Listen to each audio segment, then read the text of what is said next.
Tobacco Road, I mean, you're talking from here to I-40. I don't think it gets any better than this. This is where basketball is king, and there's great tradition at every school.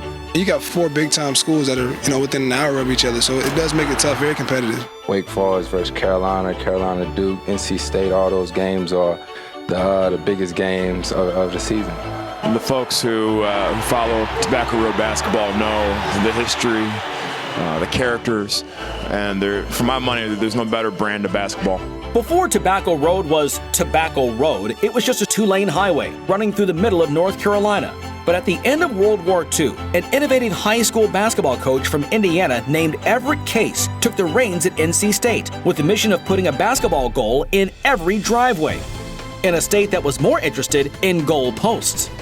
This was football country. There was no basketball culture here. The proximity here with the schools and the intensity and no pros, and it was just a fertile ground for Coach Case to bring his dream. Along with some friends, he kind of crafted this holiday tournament that would give his wonderful arena a kind of a hallmark tournament to be housed there, and that was the beginning of the Dixie Classic.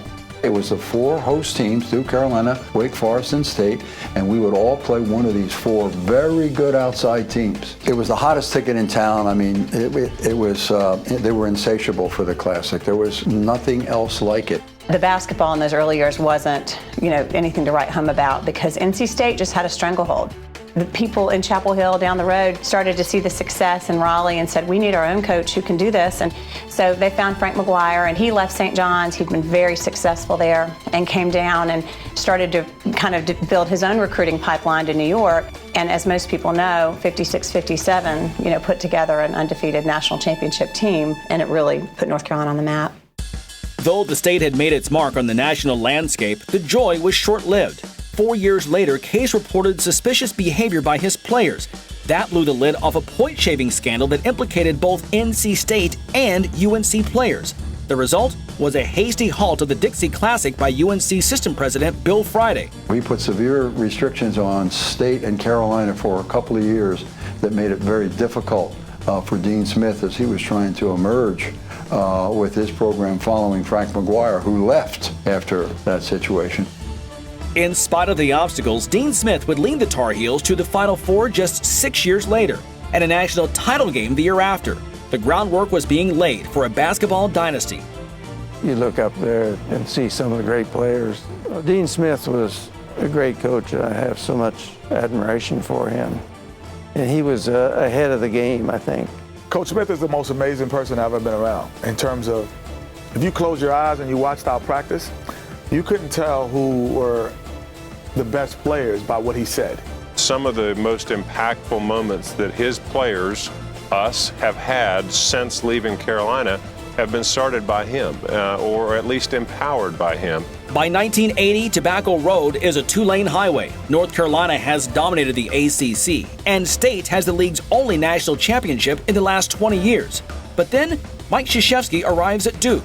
Jim Valvano takes over at State, and a period of dominance is ushered in that sees 3 of the Big 4 winning 9 national titles in the next 30 years. The tie, 18. Shot, Jordan, Michael Jordan. It was America. It was entrepreneurial. It was free enterprise. There wasn't anything about welfare or how are we gonna help those who aren't getting trophies. Wittenberg, it's a long ways. They won it. He was the kind of guy, you hear a cliche, you'd run through a wall for this coach. That was him. He was just so special, and you wanted to be good because you wanted to impress him. Duke has won its first national championship. The first time I've seen Mike Krzyzewski smile, he knows he has that monkey off his back. Prior to me coming, Coach K has started to have success and get to the Final Four. And then obviously we won 2 championships, got to the final game 3 times. And so it started to balance out a little bit. Amazing stories that Duke wins 91 and 92, we win 93. I mean, 3 years in a row, the national championship comes home to rest on Tobacco Road. And then right there behind it, the State and Wake Forest was up and coming. Childress the drive, free throw line, it's good! And the Deacons are ACC champions! to get to the championship and to win it, it just, you know, for us, it just felt like we had finally come full circle and had done something that was that had far exceeded anything that we ever thought we would when we got here. Duke has the championship, and Coach K is the proud father of three in more ways than one. Go outside right now and you look at the banners. There are quite a few of them up there. They were not won without energy, without hunger, with no complacency, with people really wanting it. It was a complete honor and pleasure to play for Coach K. And, you know, he's just been a great example, great leader, great coach, great friend. I think everybody knows I'm not a big Duke fan. I'm never going to be. But I do respect who they are and what they are and what Coach K is. And that is it. There is a new dean in college basketball. North Carolina takes the title. Roy Williams, I've known my entire life. He was actually one of my T-ball coaches. You know, he's taken a lot of Coach Smith's philosophies because it's instilled in him, being under Coach Smith's tutelage for all those years, the fundamentals and the foundation of his teachings. But he's put a little spin on it. Through the years, all four schools will be good from time to time. But I think, obviously, Carolina and Duke have dominated in the last 30 or 40 years. You look at our banners, look at their banners, you look at our championships, their championships. I mean, you know, those are considered the great teams in college basketball. So for us, there's no comparison. I mean, that's the only rivalry that we have. Duke and North Carolina is a little different.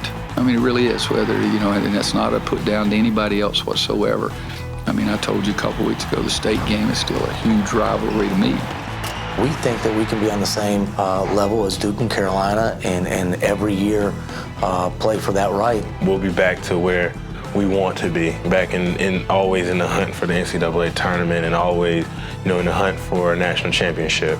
You know, we may not have a potential Final Four team, but, you know, we can consistently be a tournament team. I think in the end, I think that's what we ultimately want to be.